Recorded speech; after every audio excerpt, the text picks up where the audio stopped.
السلام علیکم۔ Welcome to my channel set novels point. محبت ایک شرط آخری قسط۔ خان جی آپ کی چائے۔ وہ بیڈ پر تکیوں کے سہارے نیم دراز لیٹا آنکھیں بند کیے شاید سونے کی کوشش کر رہا تھا جب وہ اس کے قریب آ کر آہستگی سے بولی۔ خان جی کہنا بھی دادی کا حکم تھا کیونکہ خان جی کی پگڑی سکندر کے سر پر جو رکھی گئی تھی تو پھر خان صاحب کہلوانے کا اسے پورا حق تھا۔ خان جی، وہ پھر آہستگی سے بولی۔ اس کی اتنی جرات نہیں تھی کہ ہاتھ بڑھ کر اس کا کندھا ہی ہلا دیتی۔ سن رہا ہوں، رکھ دو۔ وہ آنکھیں بند کیے اسی طرح لیٹا رہا۔ اشال جانتی تھی کہ وہ کافی تھکا ہوا ہے۔ وہ ایک پنچایت کے سلسلے میں ڈیرہ اسماعیل خان گیا ہوا تھا اور آج 2 دن بعد واپس آیا تھا۔ تھک گئے ہیں؟ وہ چائے کا کپ سائڈ ٹیبل پر رکھ کر بیڈ کی پائنتی کی طرف آ کر بیٹھ گئی اور اس کی کھیڑی کا اسٹریپ کھول کر کھیڑی اتارنے لگی۔ وہ ہنوز آنکھیں بند کیے ہوئے لیٹا تھا۔ سیاہ رنگ کی کھیڑی اس کے پاؤں میں بہت خوبصورت لگتی تھی۔ وہ شلوار سوٹ کے ساتھ ہمیشہ کھیڑی ہی پہنتا تھا۔ وہ جب بھی تھکا ہارا واپس گھر آتا اور اگر بیڈ پر لیٹتا تو اس کے جوتے اشال ہی اتارتی تھی، لیکن اشال کو ہمیشہ اس کے پاؤں میں کھیڑی ہی اچھی لگتی تھی۔ وہ آہستگی سے اس کے پاؤں سہلانے لگی، لیکن اس کے ہاتھوں کے لمس محسوس کرتے ہی سکندر نے ایک دم پاؤں کھینچ لیے تھے اور اٹھ کر بیٹھ گیا۔ میں اتنا بھی نہیں تھکا کہ اپنی تھکن اتارنے کے لیے تمہیں سہارا بناؤں۔ مجھے تم سے اتنی نفرت ہے کہ میں اپنی تھکن بھی تمہیں نہیں سونپ سکتا۔ اس کے لفظ آگ کی طرح اشال کے وجود سے لپٹ گئے تھے۔ وہ جل کر راکھ ہو گئی تھی اور ایسا تو وہ پچھلے 2 سال سے برداشت کرتی آ رہی تھی۔ 2 سال ہو گئے تھے سکندر خان کی نفرت اور حقارت سنتے ہوئے، اور 2 سال سے وہ سب کچھ خاموشی سے چپ چاپ برداشت کی جا رہی تھی، صرف اور صرف اس لیے کہ وہ اپنے آپ کو سکندر خان کا مجرم سمجھتی تھی اور ایک مجرم ہونے کے ناطے وہ سکندر خان کے رویے کو حق بجانب سمجھتی تھی۔ اس نے اس کے رویے پر بھی کوئی شکوہ شکایت نہیں کی تھی، بس لفظ یہ سب کچھ سہتی جا رہی تھی۔ بھابھی! اچانک حیدر دروازہ بجا کر اندر آ گیا، لیکن سامنے بیڈ پر سکندر کو دیکھ کر ٹھٹک گیا تھا۔ وہ سکندر کے سامنے اشال سے بات چیت کرنے سے گریز کرتا تھا کیونکہ سکندر کو حیدر اور اماں جان کی اس کے ساتھ اپنائیت اور ہمدردی قطعی پسند نہیں تھی۔ کیا بات ہے؟ اشال فوراً بیڈ سے کھڑی ہو گئی۔ وہ اماں جان نے کچن میں بلایا ہے۔ حیدر بات بدل گیا تھا۔ ادھر آؤ۔ سکندر نے اسے قریب بلایا۔ جی لالا سائیں۔ وہ قریب آ گیا۔ کالج جا رہے ہو؟ جی جا رہا ہوں۔ ایگزامز کب ہو رہے ہیں؟ اگلے ماہ، حیدر نے جواب دیا۔ کوئی تیاری بھی ہے یا پھر صرف ہمدردیاں جتاتے پھر رہے ہو؟ لہجے میں کاٹ تھی۔ اشال باہر نکلتے نکلتے اس کی بات سن چکی تھی۔ اس حویلی میں حیدر ہی تو ایک ایسا فرد تھا جو اسے چھوٹے بھائیوں کی طرح لگتا تھا اور جس کو حقیقتاً وہ اپنا بھائی سمجھتی تھی، جس کے ساتھ وہ سب کچھ کہہ سن لیتی تھی اور وہ بھی اس کا بہت خیال رکھتا تھا۔ میں کیا پوچھ رہا ہوں؟ آپ ہمدردی نہیں کریں گے تو ہمیں تو کرنی پڑے گی نا۔ حیدر نے پہلی بار زبان کھولی۔ تم جانتے ہو تم کیا کہہ رہے ہو؟ سکندر کو غصہ آ گیا۔ جانتا ہوں لالا سائیں، اچھی طرح جانتا ہوں، اور یہ بھی جانتا ہوں کہ آپ کو بھابھی پر صرف آغا جان کی موت کا غصہ نہیں ہے، اس کے پیچھے کوئی اور وجہ بھی ہے۔ حیدر کی بات سے سکندر ایک دم بری طرح چونک اٹھا تھا۔ اس نے بے یقینی سے سکندر کے چہرے کی سمت دیکھا۔ یہ حقیقت اشال خود نہیں بتا سکتی تھی کیونکہ اگر وہ بتاتی تو پھر اس کی اپنی اصلیت بھی سامنے آ جاتی۔ لہٰذا حیدر نے یہ بات کس بنیاد پر کی تھی، یہ وہی جاننا چاہ رہا تھا۔ تم یہ کیسے کہہ سکتے ہو؟ اس کی الجھی ہوئی نظریں دیکھ کر حیدر طنزیہ سا مسکرایا۔ ایسی حقیقتیں چھپی ہوئی نہیں رہتی لالا سائیں، اور میں تو اس حقیقت سے پہلے روز سے ہی واقف ہوں۔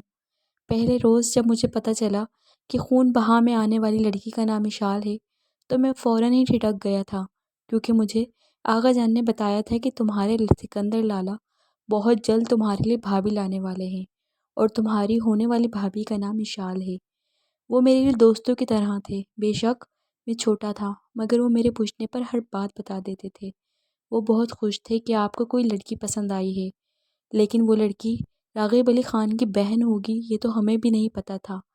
لیکن لالا سائیں، خون بہا اپنی جگہ اور آپ کی محبت اپنی جگہ، آپ کیوں ان پر اتنا ظلم کرتے ہیں؟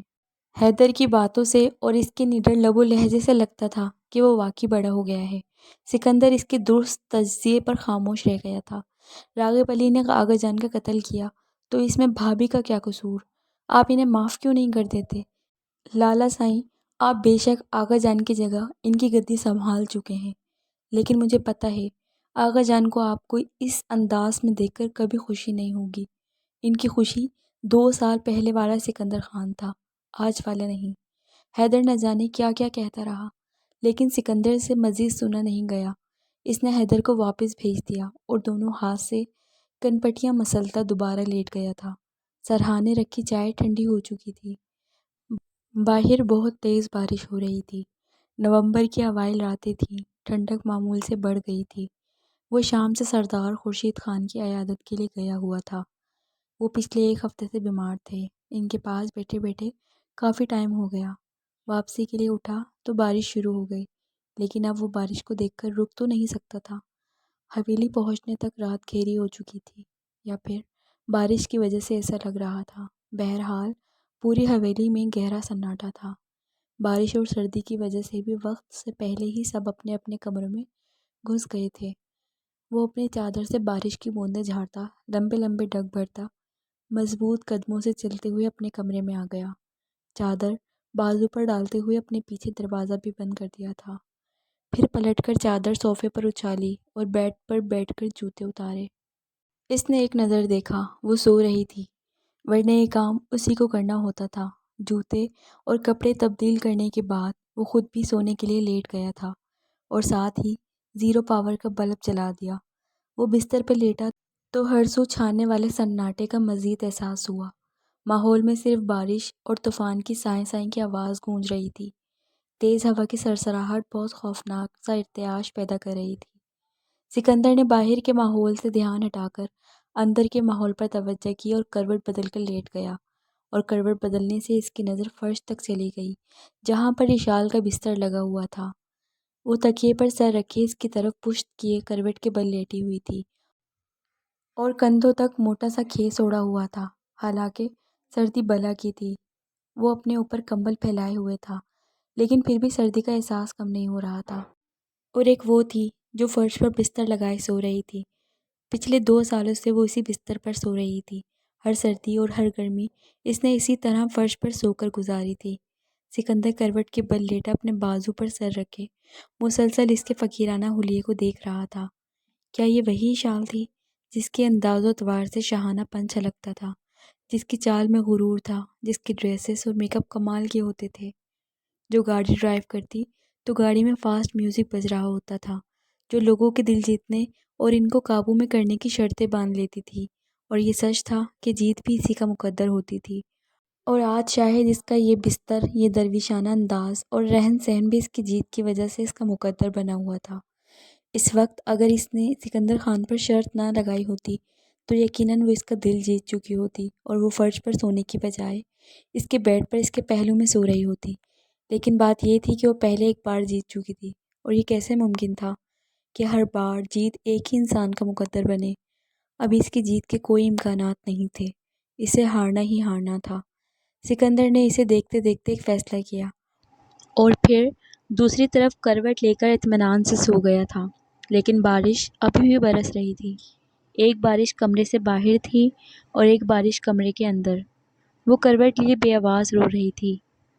وہ ڈرائنگ روم کے صوفے پر بیٹھا کسی سے فون پر بات کر رہا تھا، اور اتفاقاً اشال بھی وہیں ڈرائنگ روم کی صفائی کر رہی تھی۔ سوری، میں نے پہلے بھی آپ کو بتایا تھا کہ میں نے بزنس ہینڈل کرنا چھوڑ دیا ہے۔ میرا سارا بزنس میرا کزن سنبھال رہا ہے۔ وہ کیا کچھ کر رہا ہے، مجھے اس سے کوئی غرض نہیں، کیونکہ اب وہ بزنس اس کا ہے۔ لہٰذا آپ نے جو بھی بات کرنی ہے اسی سے کیجیے۔ البتہ آپ کو اگر کسی قسم کی مدد کی ضرورت ہو تو وہ میں ضرور کر دوں گا۔ وہ کافی سکون سے کسی کو سمجھا رہا تھا۔ اتنے میں اشال ہاتھ میں کپڑا تھامے اس کے سامنے پڑی ٹیبل کی سطح صاف کرنے کے لیے جھکی تو بلا ارادہ ہی سکندر کی نظر اس کی سمت اٹھ گئی۔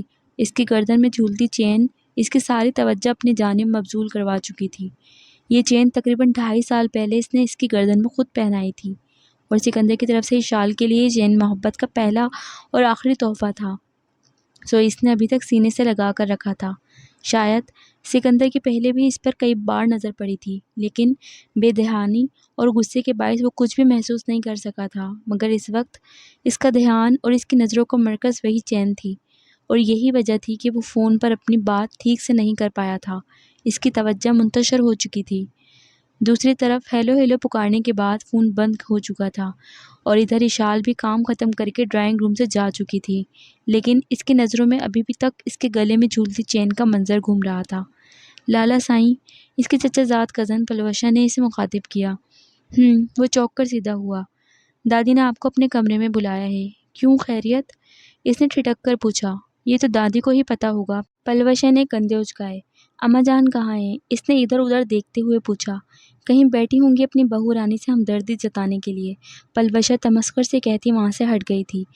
کوئی اور معاملہ ہوتا تو سکندر اس طرح بات کرنے پر اسے جھڑک کر رکھ دیتا، لیکن یہ معاملہ اشال کا تھا۔ جب ہی اکثر وہ ہر جائز و ناجائز پر بھی چپ رہ جاتا تھا، کیونکہ وہ اس کے حق میں ہرگز نہیں بولنا چاہتا تھا۔ وہ وہاں سے اٹھ کر دادی کے کمرے کی طرف جا رہا تھا جب اچانک اماں جان سامنے آ گئیں۔ اماں کے کمرے میں جانے سے پہلے تم میری بات سن لو۔ ان کا لہجہ انتہائی سنجیدہ تھا۔ اماں جان خیریت تو ہے نا؟ وہ پریشان ہوا۔ خیریت ہے، میرے کمرے میں آؤ۔ وہ اسے اشارہ کر کے آگے بڑھ گئیں، اور سکندر ان کے پیچھے ان کے کمرے میں آ گیا تھا۔ بیٹھو۔ انہوں نے دروازہ بند کر کے اس کی طرف دیکھا۔ اشال کو یہاں تم کیا بنا کر لائے ہو؟ ان کا سوال عجیب تھا، وہ کچھ الجھ سا گیا۔ کیا مطلب؟ مطلب چھوڑو، تم یہ بتاؤ تم اشال کو کیا بنا کر لائے ہو؟ وہ سختی سے بولی۔ جی، بیوی۔ اس نے بڑی مشکل سے یہ لفظ استعمال کیا تھا۔ بیوی کے حقوق و فرائض ادا کیے تم نے؟ ان کے کھرے کھرے سوال پر سکندر نظر چرا گیا۔ آپ کہنا کیا چاہتی ہیں؟ میں یہ کہنا چاہتی ہوں کہ تم اس لڑکی پر کیوں اتنا ظلم و ستم ڈھا رہے ہو؟ کیوں اس کے صبر کا امتحان لے رہے ہو؟ کیا چاہتے ہو آخر؟ 3 سال ہونے کو آئے ہیں، تم نے آج تک سیدھے منہ اس سے بات تک نہیں کی۔ تم نے اسے بیویوں والا حق نہیں دیا، کبھی اس کے دکھ تکلیف کا خیال نہیں کیا، کبھی اسے پاس بلایا نہیں، بٹھایا نہیں۔ لیکن پھر بھی آفرین ہے اس لڑکی پر جس نے کبھی منہ سے اف نہیں کیا، کبھی کسی سے رحم کی بھیک نہیں مانگی، جو دیا کھا لیا، جو کہا پہن لیا۔ اس نے صبر کی انتہا کر دی، لیکن تم نے جبر کی انتہا کر دی۔ ایسا کیا گناہ ہو گیا ہے اس بیچاری سے کہ تم معافی نہیں کر رہے؟ اس کی سزا ختم ہونے میں ہی نہیں آ رہی۔ جاؤ دیکھو سردار خورشید خان کی بیوی کو، وہ بھی خون بہا میں آئی تھی، لیکن اس کے باوجود وہ سردار خورشید خان کے گھر اور خاندان پر راج کر رہی ہے۔ لیکن یا تو پتہ نہیں کیا کیا منصوبے بنائے جا رہے ہیں۔ تمہاری دادی کو تمہارے بچوں کا شوق ہو رہا ہے، اور وہ تمہاری دوسری شادی کروانے کا سوچ رہی ہیں۔ انہوں نے لڑکی بھی دیکھ لی ہے، بس تمہاری ہاں کی ضرورت ہے۔ اماں سائیں نے سب کچھ بڑے طنز اور تمسخر سے کہا تھا، اور سکندر دادی کے منصوبے کا سن کر پریشان رہ گیا تھا۔ لیکن جو کچھ اس کی ماں نے کہا تھا وہ بھی کچھ کم نہیں تھا۔ وہ نہا کر باتھ روم سے باہر نکلا تو اشال الماری سے اس کے کپڑے نکال کر بیڈ پر رکھنے لگی۔ کپڑے رکھنے کے بعد جوتے نکالنے کے لیے وہ ریک کی سمت بڑھی، لیکن اچانک اس کا بازو سکندر کی گرفت میں آ گیا، اور اشال کو لگا پوری دنیا اس کی نگاہوں میں گھوم گئی ہو۔ اس نے حیرت سے سکندر کی سمت دیکھا، وہ بھی اسے ہی دیکھ رہا تھا۔ تم بیوی ہو میری، تمہیں چھونے کا پورا پورا حق ہے مجھے، اتنی حیران کیوں ہو رہی ہو؟ وہ عجیب سے انداز سے کہتا اس کے بے حد قریب آ کھڑا ہوا تھا، لیکن اشال کی حیرانی ابھی بھی کم نہیں ہوئی تھی۔ وہ آنکھیں پھیلائے ہوئے اسے ہی دیکھ رہی تھی۔ میں آج کہیں جا رہا ہوں، شام کو واپسی پر تم سے ملوں گا۔ اس نے اشال کو بازوؤں کے گھیرے میں لے لیا، اور اشال کا دل اچھل کر حلق میں آ گیا تھا۔ اتنے سالوں سے ساکت و سامت بیٹھے دل کی دھڑکنیں اچانک زندہ ہو گئی تھیں، اور ان دھڑکنوں کی آواز سکندر خان بآسانی محسوس کر رہا تھا۔ مجھے تم سے کوئی بات کرنی ہے، تم تیار رہنا۔ اس نے اشال کا چہرہ اپنے سامنے کر لیا۔ جانتی ہو میں کیسا تیار ہونا کہہ رہا ہوں؟ اس نے مائنہ خیز نظروں سے دیکھتے ہوئے کہا۔ نہ چاہتے ہوئے بھی اشال کی پلکیں جھک گئی تھیں۔ یہ میلے کپڑے اتار کر نئے اور صاف ستھرے کپڑے پہنو، ان الجھے بالوں کو شیمپو کرو، ان کو سلجھاؤ، جسم کو خوشبو میں نہلا دو، اور ان ہونٹوں کو، ان کو تم نہیں، ان کو میں خود گلابوں سے رنگ بخشوں گا، اور ہاں کاجل مت لگانا، کاجل بہہ جائے گا۔ اس نے اشال کا ایک ایک نقش چھوتے ہوئے اس سے فرمائش کی تھی، اور اشال تو جیسے پاگل ہی ہو اٹھی تھی۔ اسے لگا وہ اتنے سالوں بعد کھڑے کھڑے سہاگن ہو گئی ہو۔ جو کہہ رہا ہوں سن رہی ہو نا؟ اس نے تصدیق چاہی۔ وہ آہستگی سے بولی، اور سکندر خان اسے ایک بار زور سے باہوں میں بھیج کر باہوں کے حلقے سے آزاد کرتے ہوئے پیچھے ہٹ گیا تھا۔ چند منٹوں میں وہ تیار ہوا اور کمرے سے نکل گیا، لیکن اشال کے پاس خوشیوں کا ایک جہاں چھوڑ گیا تھا۔ وہ اتنی خوش تھی کہ خوشی کے مارے اس کی آنکھوں سے آنسو بہہ نکلے تھے، اور وہ سچ مچ پھوٹ پھوٹ کر رو پڑی تھی۔ اتنا طویل ہجر کاٹنے کے بعد وصل کی کوئی کرن نظر آئی تو دل پر شادی مرگ کسی کیفیت طاری ہو گئی تھی۔ اس نے دل میں ٹھان لیا تھا کہ وہ آج سکندر سے اپنی محبت کا اظہار ضرور کرے گی۔ اس محبت کا اظہار جو اسے شرط جیت جانے کے بعد سکندر خان سے محسوس ہوئی تھی، جس محبت کا ادراک بہت بعد میں ہوا تھا، اور جس کا اظہار کرنے کے لیے وہ دنوں اسے ڈھونڈتی پھری تھی، لیکن وہ اسے کہیں نہیں ملا تھا۔ لیکن وہی سکندر آج اسے ملا تھا، اور اس نے فیصلہ کر لیا تھا کہ آج وہ کچھ بھی نہیں چھپائے گی، سب کچھ کہہ ڈالے گی۔ اسی خوشی میں وہ پورا دن چہکتی پھری۔ اس کی خوشی حیدر اور اماں جان نے بھی محسوس کر لی تھی۔ کیا بات ہے بھائی، بڑی اڑی اڑی پھر رہی ہیں، حیدر چھیڑنے لگا۔ بہنوں کو اس طرح چھیڑتے ہیں کیا؟ اشال نے گھور کر کہا۔ تو پھر کس طرح چھیڑتے ہیں؟ وہ شرارت سے بولا، اور اشال اس کی بات پر ہنس پڑی۔ بہت خراب ہو تم، اس نے حیدر کا کان کھینچا۔ لالا سائیں سے تھوڑا کم ہی خراب ہوں، وہ جتانے سے باز نہیں آیا۔ یہ تو تم ٹھیک ہی کہہ رہے ہو، وہ منہ بناتے ہوئے بولی۔ یوں لگ رہا تھا جیسے آج اچانک پہلے والی اشال زندہ ہو کر سامنے آ گئی ہو۔ حیدر کو اس کا خوشباش چہرہ دیکھ کر دلی خوشی کا احساس ہوا تھا، اور ایسی ہی خوشی اماں جان کو بھی ہوئی تھی۔ انہیں احساس ہوا کہ سچ مچ سکندر کو ان کی باتیں سمجھ میں آ گئی تھیں۔ انہوں نے اس کے سر پر ہاتھ پھیرتے ہوئے اسے ڈھیر ساری دعاؤں سے نوازا تھا۔ اس کے پاس کوئی بالکل نیا سوٹ تو نہیں تھا، لیکن 4-5 سوٹ ایسے تھے جن میں صرف ایک ذرا بہتر حالت میں تھا۔ یہ بھی دادی کے حکم پر اسے عنایت کیے گئے تھے۔ نہ تو وہ بہت زیادہ قیمتی تھے اور نہ ہی ان کا کوئی رنگ اچھا تھا، لیکن یہ سوٹ ذرا قابل قبول تھا، اور اشال نے بہت کم پہنا تھا، اس لیے اس نے آج پہننے کے لیے اس سوٹ کا انتخاب کیا تھا۔ ڈارک براؤن کلر کا یہ شیفون کا سوٹ اسے اماں جان نے سب سے چوری چھپے دیا تھا، لیکن جب اشال نے پہنا تو دادی بیگم کو خبر ہو گئی، اور پھر انہوں نے دونوں کی کلاس لی تھی، لہٰذا یہ سوٹ وہ جب بھی پہنتی اندر سے ڈری ہی رہتی تھی۔ لیکن آج اسے کوئی پرواہ نہیں تھی، وہ کچھ بھی کہہ لیتی وہ سننے کو تیار تھی۔ اس نے نہا کر کپڑے پہنے، خوشبو لگائی، بال سنوارے، سکندر کی پسند کے تمام کھانے بنا ڈالے۔ دن بھر حیدر آتے جاتے معنی خیز نظروں سے دیکھتے ہوئے چھیڑتا رہا، اور اشال شام ہوتے ہی اس کے انتظار میں لگ گئی۔ وہ ہمیشہ کی طرح آج بھی لیٹ ہو چکا تھا، لیکن آج اشال کو اس کا انتظار ہمیشہ سے ہٹ کر تھا۔ آج اس کی یہ خوشی ہی بے انتہا تھی کہ سکندر خان نے اسے معاف کر دیا تھا۔ خان جی آ گئے ہیں، وہ کمرے کی طرف جا رہی تھی جب ملازمہ کی اطلاع پر اس کے قدم ٹھٹک گئے۔ اچھا، مجھے پتہ ہی نہیں چلا، وہ حیران ہوتی اندر آ گئی۔ سکندر کپڑے تبدیل کر کے باہر نکل رہا تھا۔ اشال کو دیکھ کر اس کے قدم ٹھہر سے گئے۔ وہ کوئی بھی سنگار نہ ہونے کے باوجود اپنی شرم و حیا اور دوشیزگی کے باعث سچ مچ نئی نویلی دلہن لگ رہی تھی۔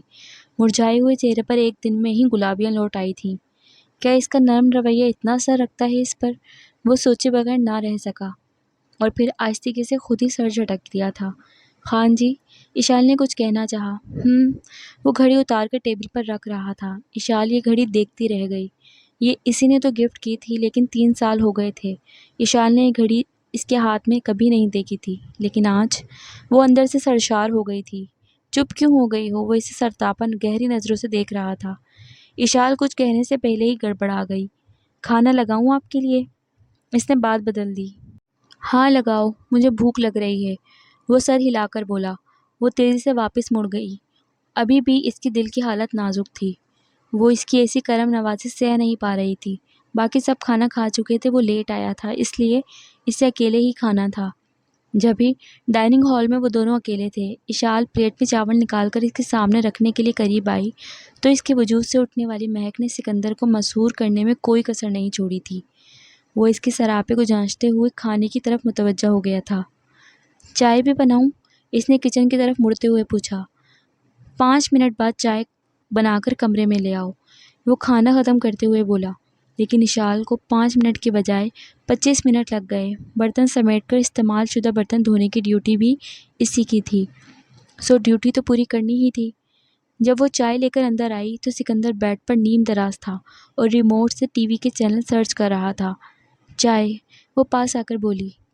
رکھ دو، اس نے دیکھے بھی نہ کہا۔ وہ کپ رکھ کر پیچھے ہٹی۔ دروازہ بند کر کے ادھر آ کر بیٹھو، اس نے بیڈ پر اپنے پہلو کی طرف اشارہ کیا۔ اشال کے قدم من بھر کے ہو گئے تھے۔ اس نے سرخ چہرے کے ساتھ بمشکل دروازہ بند کیا اور بیڈ کے قریب آئی تھی۔ بیٹھو۔ وہ ذرا سا پیچھے ہوا تاکہ وہ بیٹھ سکے۔ وہ اپنی ہمتیں اور حوصلے جمع کرتی ہوئی بیٹھ گئی۔ سکندر نے چائے کا کپ اٹھانے کے ساتھ ساتھ اس کا ہاتھ بھی پکڑ لیا تھا۔ آج کیسا لگ رہا ہے؟ اس نے اشال کو تھوڑا اور قریب کرتے ہوئے پوچھا۔ وہ اس سوال پر سر جھکانے پر مجبور ہو گئی تھی۔ پلیز ڈیئر وائف، شرماؤ مت۔ اپنے اسی اعتماد سے بتاؤ جو تمہاری شخصیت کا حصہ ہے۔ سچ سچ بتاؤ، اچھا لگ رہا ہے نا؟ وہ انتہائی گمبھیر لہجے میں سرگوشی کرتے ہوئے بولا، اور اشال کو گردن اثبات میں ہلانی پڑی۔ آج خوش ہو نا تم؟ وہ کپ واپس رکھتے ہوئے اس کا چہرہ دونوں ہاتھوں میں تھام چکا تھا۔ بہت زیادہ، وہ دل کی گہرائیوں سے بولی مگر دھیمے انداز میں۔ دیکھو، میں ایک مرد ہوں اور مرد کے جذبات بہت ہی منظور اور اندھے ہوتے ہیں، لیکن پھر بھی پچھلے 3 سال سے میں اپنے جذبات کو لگام ڈالتا آ رہا ہوں، صرف اس لیے کہ مجھے تمہیں چھونا بھی گوارا نہیں تھا۔ میں تمہارا راغب علی خان کی بہن ہونا تو معاف کر سکتا تھا، لیکن تمہاری شرط کے بدلے ہونے والی اپنی توہین، اپنی ہتک کبھی معاف نہیں کر سکتا تھا۔ میں بہت اچھا اور ایک نارمل انسان تھا، لیکن تمہاری تفریح نے مجھے سنگ دل بنا ڈالا، میری زندگی ہی بدل کر رکھ دی، مجھے عرش سے فرش پر پھینک دیا۔ اتنی لڑکیوں کے درمیان ہونے والی اتنی تذلیل نے مجھے کبھی سونے نہیں دیا۔ میں اپنے باپ کی موت کا غم اور تمہارے فریب کی چوٹ اتنے دن اپنے ساتھ لیے پھرتا رہا۔ رفتہ رفتہ سب کچھ معمول پر آیا تو پتہ چلا کہ میرے کمرے کے فرش پر ایک لڑکی ہوتی ہے۔ پچھلے دنوں دادی نے مشورہ دیا کہ دوسری شادی کر لو۔ میں نے بھی سوچا اچھا آئیڈیا ہے، میں بھی مرد ہوں، فرشتہ نہیں، سو میں نے عورت کے وجود پر سوچنا شروع کر دیا۔ تب میرا خیال تمہاری طرف گیا کہ شادی کرنے کی کیا ضرورت ہے، بلکہ میری ضرورت کا سامان تو تم بھی پورا کر سکتی ہو۔ بیوی ہو، خوبصورت ہو، ایک مکمل لڑکی ہو، مجھے اور کیا چاہیے بھلا؟ میں دوسری شادی کا جھنجھٹ کیوں پالوں؟ بے شک تمہارے قریب آنا ناگوار ہی صحیح، مگر کبھی کبھی مجھے چند لمحوں کا سکون تو دے ہی سکتی ہو۔ لہٰذا آج میں نے یہ فیصلہ کیا ہے کہ میں تمہیں اپنے دل میں کبھی جگہ نہیں دے سکتا، لیکن اپنے پہلو میں جگہ ضرور دوں گا۔ تم میرے سینے کے اندر تو نہیں، لیکن سینے پر کھلے عام رہ سکتی ہو۔ اسے جو کچھ کہنا تھا کہہ چکا تھا، اور وہ پھٹی پھٹی آنکھوں سے اس کا چہرہ دیکھ رہی تھی۔ اسے یقین نہیں آیا تھا کہ اسے ایسی کن چورے سے سکندر خان نے ذبح کیا ہے۔ وہ ساکت و سامت رہ گئی تھی۔ اس نے تو اس کی توہین اتنی لڑکیوں میں کی تھی، لیکن سکندر خان نے ایسی چال چلی کہ وہ اپنی ہی نظروں میں گر گئی تھی۔ وہ اتنی ساری توہین اور ہتک کا بدلہ ایک دن اور ایک پل میں لے چکا تھا۔ اس نے اشال کو سر اٹھانے کے تو کیا، نظر اٹھانے کے بھی قابل نہیں چھوڑا تھا۔